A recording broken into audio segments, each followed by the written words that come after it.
sommes sur la Nikon Cup, tournoi de golf organisé par Nikon. Et vous nous présentez quoi? Vous êtes...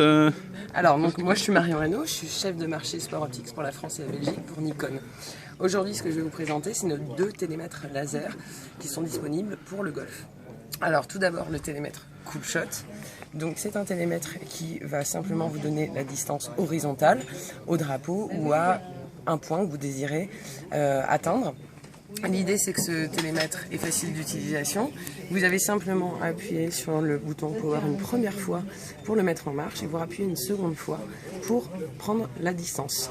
Ensuite, il s'éteint tout seul si vous le laissez en activité pour éviter d'utiliser trop de batterie. Sinon, vous pouvez évidemment l'éteindre en appuyant sur le bouton Power. Si jamais vous jouez à l'étranger, le bouton Mode vous permet de passer de mètres en yard. Voilà. Et ce bouton ne sert qu'à passer de mètres en yard, c'est ça? Tout à fait. Sur la distance, on restera sur le bouton Power. D'accord. Il faut appuyer une fois et vous aurez la distance. Okay. C'est un télémètre donc, qui a une très bonne qualité optique, puisqu'on est sur la qualité optique Nikon. C'était le métier de base de Nikon depuis plus d'1 siècle, donc on reste vraiment sur une très belle qualité optique que l'on retrouve dans nos appareils photo. De plus, pour un confort, vous pouvez choisir ou non de prendre ce dégagement oculaire pour être plus confortable quand vous prenez vos distances. L'intérêt de ce télémètre, c'est qu'il est accepté en compétition et donc ça vous permet de pouvoir l'emmener avec vous lors de l'ensemble de vos compétitions en France. D'accord. Et il est étanche apparemment?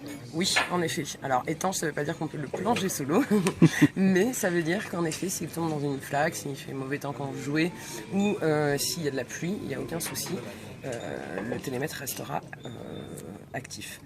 L'autre chose, c'est que si vous jouez dans des mauvaises conditions, vous allez avoir la petite croix qui vous sert à accrocher votre objectif qui va se teindre légèrement en orange.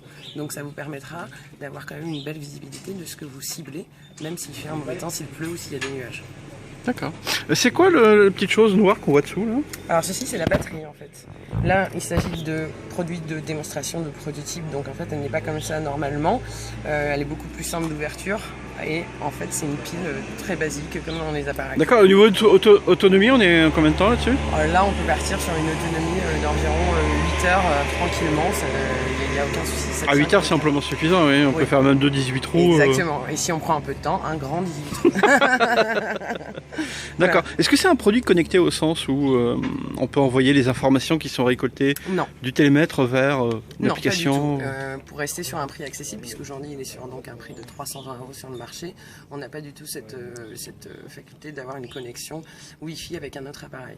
Mais on est quand même du coup beaucoup plus abordable que la plupart de nos concurrents et avec une qualité optique de nouveau parfaite, puisqu'on reste sur les traitements de lentilles Nikon. D'accord. Et c'est donc disponible partout. Exactement. Excellent. Merci.